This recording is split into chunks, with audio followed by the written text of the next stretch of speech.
স্মৃতি তোমায় ভরে না, শহীদদের না, তোমাদের আত্মাহুতি আজও হৃদয়ে জাগে।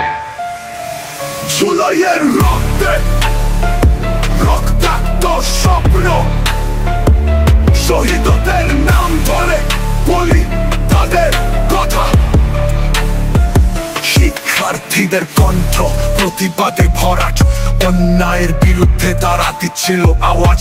রাজপথে ন্যায্যতার দাবি হুঙ্কার দিয়েছিল আশা, রক্তে রঞ্জিত মাটি কেঁদেছিল সব ভাষা। প্রশাসনের বুলেট নির্মমতার চিহ্ন, মায়ের কোল খালি পিতার সুশিক্ত চোখ। শহীদেরা হলেন অমর, তাদের আত্মত্যাগ, তাদের স্মৃতি বুকে জ্বল প্রজ্বলিত দ্বীপ। কেউ ছিল স্নিগ্ধ মুখ, কেউ ছিল সাহসী, তাদের স্বপ্ন ছিল নতুন বাংলাদেশ গড়া। কিন্তু নেমে এলো